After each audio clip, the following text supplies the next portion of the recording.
ಬೌದ್ಧರಿರ್ಬೋದು, ಸಿಖ್ಖರು, ಆ ಸಮುದಾಯಗಳಲ್ಲಿ ಬೇರೆ ಜಾತಿಯವರಿದ್ದಾರ. ಇದೇ ಮೈಸೂರಿನ ಚಾಮುಂಡಿ ಬೆಟ್ಟದ ಪ್ರಾಧಿಕಾರದಲ್ಲಿ ಮುಸಲ್ಮಾನರಿದ್ದಾರ.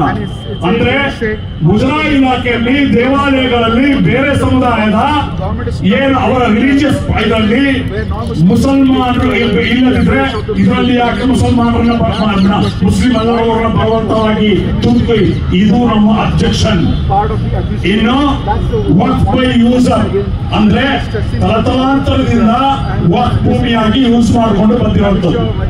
ಅದು ಮಸೀದಿ ಇರ್ಬೋದು, ಮದ್ರಸೆ ಇರ್ಬೋದು, ಅದು ಸ್ಮಶಾನ ಇರ್ಬೋದು. ಈ ವಕ್ಫ್ ಬೈ ಯೂಸರ್ಗೆ ಸುಪ್ರೀಂ ಕೋರ್ಟ್ ಕೂಡ ಮಾನ್ಯತೆ ಕೊಟ್ಟಿದೆ. ಸುಪ್ರೀಂ ಕೋರ್ಟ್ ಮಾನ್ಯತೆ ಕೊಟ್ಟಿದೆ. ಯಾಕಂತ ಹೇಳಿದ್ರೆ ತಲತಲಾಂತರದಿಂದ ಅದು ಅಡ್ವರ್ಸ್ ಪೊಸಿಷನ್ ಏನಿರ್ತಾರೆ ಅವ್ರಿಗೆ ಮಾಡ್ಕೊಳ್ಬೇಕು ಅನ್ನೋ ಕಾರಣಕ್ಕೆ ಅದನ್ನ ಅವ್ರು ನೋಡುವಂತ ಕಾನೂನು ವಕ್ಫ್ ಬೈ ಯೂಸರ್ ಇತ್ತು. ಅದನ್ನ ಇವತ್ತು ನೀವು ವಕ್ಫ್ ಬೈ ಯೂಸರ್ ತೆಗೆದುಹಾಕಿದ್ವಿ. ಇನ್ನು ನೀವು ನ್ಯಾಯಾಲಯದ ಪವರ್ ಅನ್ನ, ಜುಡಿಷಿಯರಿ ಪವರ್ ಅನ್ನ ತೆಗೆದು ಜಿಲ್ಲಾಧಿಕಾರಿಗಳಿಗೆ ಎಕ್ಸಿಕ್ಯೂಟಿವ್ ಕೊಡ್ತಾ ಇದ್ದೀರಿ. 108. ಯಾಕಂದ್ರೆ ನ್ಯಾಯಾಲಯ ಶ್ರೇಷ್ಠನ, ನಿಮ್ಮ ಎಕ್ಸಿಕ್ಯೂಟಿವ್ ಶ್ರೇಷ್ಠನ. ಇದರ ಅರ್ಥ ಏನು? ಎಕ್ಸಿಕ್ಯೂಟಿವ್ ಯಾವತ್ತು ಸರ್ಕಾರದ ಅಂಡರ್ ಇರ್ತಾರೆ. ಡೆಪ್ಯೂಟಿ ಕಲೆಕ್ಟರ್, ಡಿಸಿ ಸರ್ಕಾರದ ಅಂಡರ್ ಇರ್ತಾರೆ. ಸರ್ಕಾರ ಯಾವ್ದು ಏನಾಗ್ತದೆ ಅದನ್ನ ಕೇಳ್ತಾರೆ ಹೊರತು ಅದ್ರ ಕೋರ್ಟ್ ಆಗಲ್ಲ. ಕೋರ್ಟ್ ಅನ್ನೋದು ಇಂಡಿಪೆಂಡೆಂಟ್. ಹಾಗಾಗಿ ಅದರಲ್ಲಿ ನ್ಯಾಯ ಸಿಗ್ತದೆ. ಇವತ್ತು ನೀವು ಜುಡಿಷಿಯರಿಯಿಂದ ಪವರ್ ಅನ್ನು ಕಿತ್ಕೊಂಡು ಎಕ್ಸಿಕ್ಯೂಟಿವ್ಗೆ ಕೊಡ್ತಿದ್ದೀರಿ. ಅದಕ್ಕೆ ನಮ್ಮ ವಿರೋಧ ಇದೆ.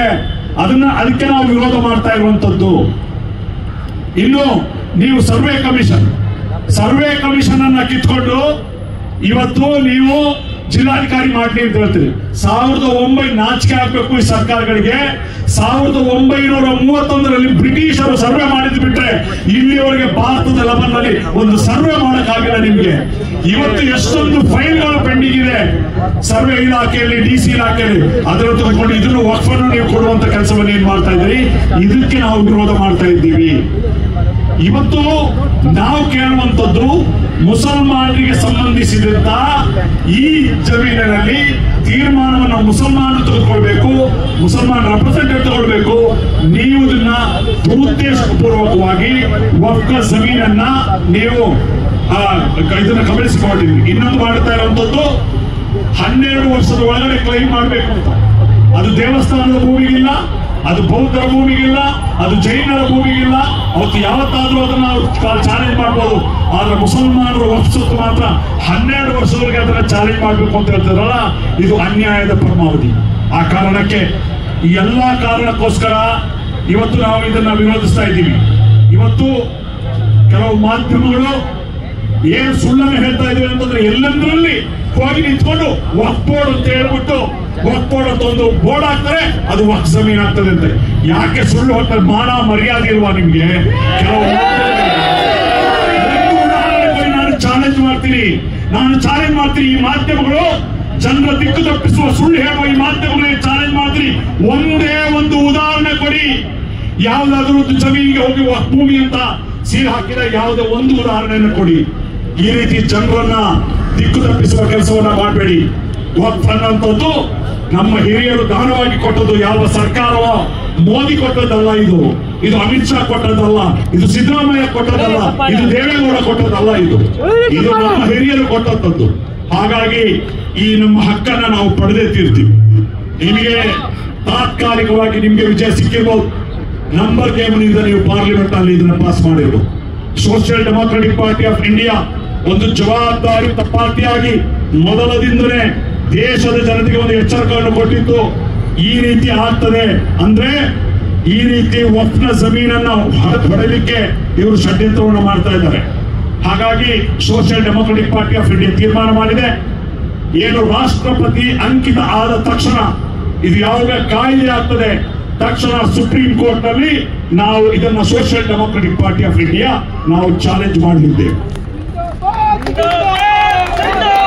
ಅದೇ ರೀತಿ ನಾವು ಬೀದಿ ಸಂಸತ್ತಿನ ಮೂಲಕ, ಬೀದಿಯ ಹೋರಾಟದ ಮೂಲಕ ನಮ್ಮ ಸಂವಿಧಾನಿಕವಾದಂತಹ ಹಕ್ಕು ನಾವು ಜನಪರ ಹೋರಾಟ ಮಾಡುವುದರ ಮೂಲಕ ಸಂವಿಧಾನಾತ್ಮಕವಾಗಿ, ಕಾನೂನಾತ್ಮಕವಾಗಿ, ರಾಜಕೀಯವಾಗಿ ಹೋರಾಟ ಮಾಡಿದ ನಮ್ಮ ಹೋರಾಟವನ್ನು ನಾವು ನಿಲ್ಲಿಸಲ್ಲ. ನಮ್ಮ ಹೋರಾಟವನ್ನು ನಿಲ್ಲಿಸಲ್ಲ. ನ್ಯಾಯಸಮ್ಮತವಾಗಿ ಈ ವಕ್ಫ್ ಬಿಲ್ ವಾಪಸ್ ತೆಗೆಯುವವರೆಗೆ ನಮ್ಮ ಹೋರಾಟ ಮುಂದುವರಿಯುತ್ತದೆ. ಹಾಗಾಗಿ ಈ ಮಾಧ್ಯಮದ ಮೂಲಕ ನನ್ನನ್ನು ಆಲಿಸುತ್ತಿರುವಂತಹ ಸಮಸ್ತ ಜನತೆಗೆ, ವಿಶೇಷವಾಗಿ ಕರ್ನಾಟಕದ ಜನತೆಗೆ ನಾನು ಮನವಿ ಮಾಡಿಕೊಳ್ಳುವಂಥದ್ದು, ಇದು ಮುಸಲ್ಮಾನರ ವಿರುದ್ಧ, ಇದು ಸಂವಿಧಾನದ ವಿರುದ್ಧ, ಇದು ಜಾತ್ಯತೀತರ ವಿರುದ್ಧ ಮಾಡಿರುವಂಥದ್ದು. ಇವತ್ತು ನಮಗೆ ಬಹಳ ನಿರೀಕ್ಷೆ ಇತ್ತು.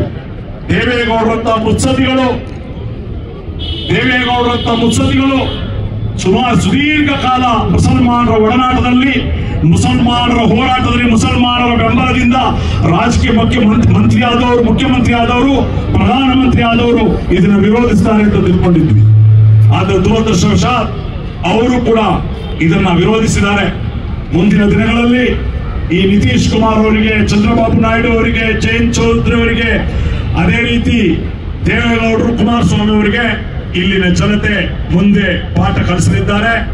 ಒಂದು ಚುನಾವಣೆಯಲ್ಲಿ ಮುಗಿಯಿಲ್ಲ, ಚುನಾವಣೆಗಳು ಬರ್ತಾನೆ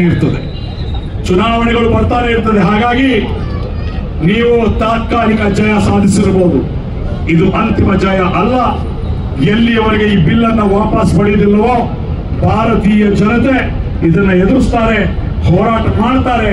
ಆ ನಂತರ ಇದನ್ನ ವಾಪಸ್ ತೆಗೆಯುವಂತ ಒಂದು ಪರಿಸ್ಥಿತಿ ನಿರ್ಮಾಣ ಮಾಡ್ತೀವಿ, ನಿರ್ಮಾಣ ಮಾಡೋಣ ಅಂತ ಹೇಳ್ತಾ ನನ್ನ ಮಾತನ್ನು ಮುಗಿಸ್ತೇನೆ. Thank you. ಜೈ ಹಿಂದ್, ಜೈ ಕರ್ನಾಟಕ, ಜೈ ಶ್ರೀ.